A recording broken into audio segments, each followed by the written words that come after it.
Adding integers with different signs. So we've talked about adding them with the same signs, which is pretty easy when they're the same signs, like a 4 and a 5. You just add them together and you keep the sign. If there was a -4 and a -5, you add them together and you keep the sign, -9.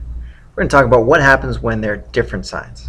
Okay, so let's take a look at paper. The essential question in your notes should say, how do you add integers with different signs? Simple enough. Okay, so I'm going to start off with manipulatives. Let's take a look.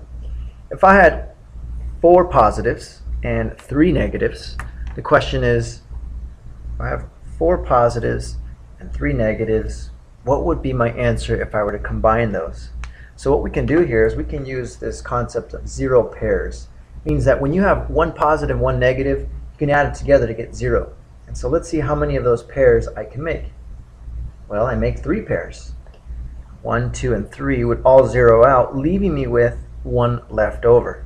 And so my answer in this question would be a +1. Okay, so right off the bat we knew there was more positives than negatives, so your answer should be positive. So you can add that to your notes. I just use little plus signs for the positives, negative signs for the negatives, and then you leave your answer. Let's take a look at a second example. All right? Question is, look, I have -5 and I have +2. Question is, which has more? Which one are there more of? Well, obviously there are more negatives. There's 5 negatives and only 2 positives. So therefore, I already know my answer is going to be negative. Let's try that 0 pairs trick here. A negative and a positive can go together to give you 0, and whatever you have left over should be your answer. And so, let's see. I've got -5 and a +2 should equal -3. That's what I have left over. You can go ahead and add that to your notes as well. Might look something just like that. Here's another way you can look at it. 9 plus a -3. I can use a number line to help this process out. Now on this number line I can make whatever numbers I want.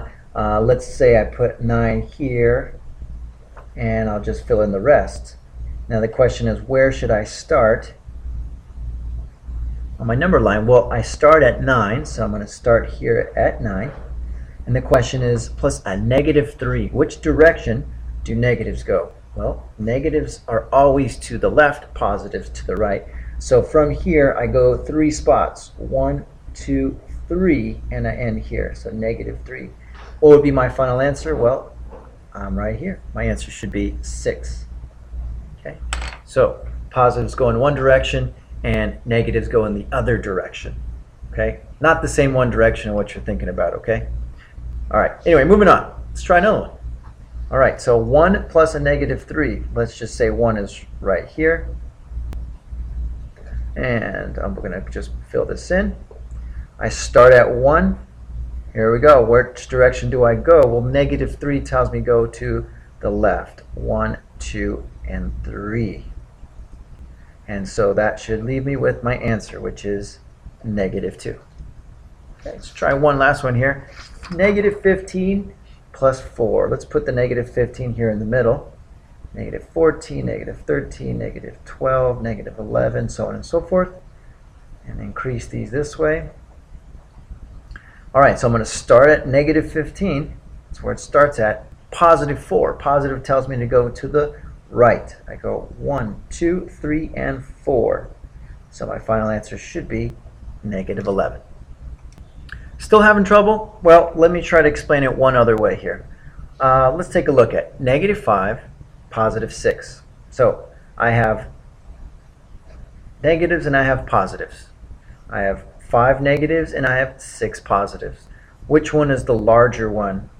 Which one has more, I should say?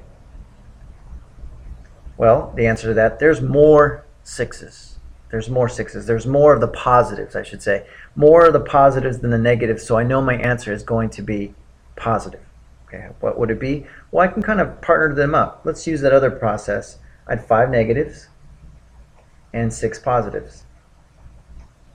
You can see here that these are 0 pairs. They will go away and you're left with your answer, which is 1.